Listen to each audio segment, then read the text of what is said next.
I started the day with a terrifying slice of Cold War paranoia, as everyone should start their Sundays, I think. This was Frank and Eleanor Perry's Ladybug Ladybug. We showed it on TCM last Sunday, and I got it in just under the wire. It expires later today, I think, on the app. We also showed David and Lisa, which I did not have time to watch, but you can watch David and Lisa on Filmstruck, so I'm going to catch up with that later. Ladybug Ladybug was their follow-up film. They came out of the New York independent scene. They burst into Hollywood with their independent feature, David and Lisa. Frank Perry was nominated for Best Director. I think Eleanor Perry was nominated for Screenplay. So they followed that critically acclaimed film up with this absolutely terrifying look at Cold War paranoia. It featured the debuts of William Daniels, a.k.a. Mr. Feeney, Estelle Parsons, who would win an Oscar a few years later, and Jane Connell. It's inspired by a McCall's Magazine article about an actual incident at an elementary school where their nuclear warning goes off and everyone panics. So it begins very nonchalant, like it's a country school, the kids are learning nursery rhymes, one kid's going to the office for being bad. And then the nuclear alarm goes off, and she's like, one person's like, "Oh, it's just the test," and the main lady in the office is like, "No, we had our test, and normally in the test goes like this, and this is doing the nuclear thing," and so they're freaking out. So they send the kids home, and William Daniels, the principal, is trying to figure out, like, is this a glitch? Is the bomb being dropped? What's happening? And so you spend some time with the adults, one of whom is pregnant, and she's looking at the nursery, clearly thinking, like, what if I don't get to have my kid now?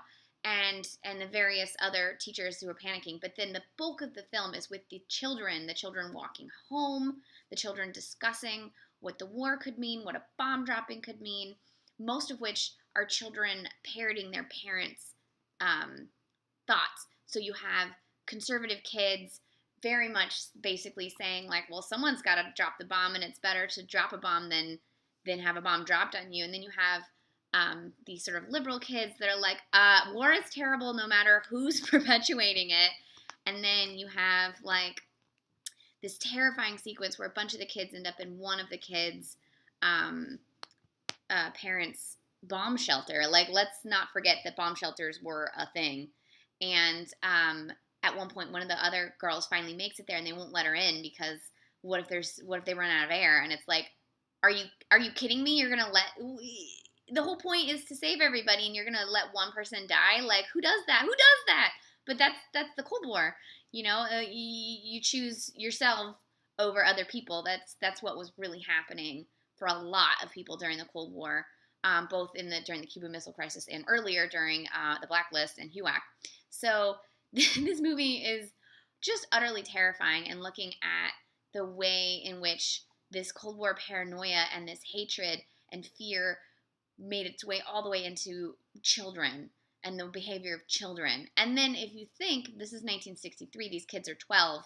These are the boomers who then went into the 80s and later. So watching this film, knowing how this Cold War paranoia affected an entire generation, and how then that affected, like, the way in which we have, like, the gimme gimme generation of the 80s that totally messed up our economy, and now we are where we are. And it all stems from this and in my opinion anyways, it all stems from this time when they were kids, when they saw this and when they felt this. And it's fascinating. There's a lot of 80s film and pop music that also deals with this, the aftermath or the end of the Cold War, and how so many people just honestly thought they were going to die. And so what's the point of living beyond right now and myself?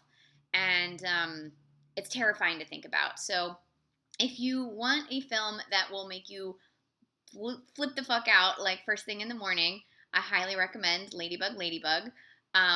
I am probably going to be thinking about this film for a very long time. Beautiful cinematography, great performances, some of the most terrifying shots of children I've ever seen. Highly, highly recommended film from Frank and Eleanor Perry, Ladybug Ladybug.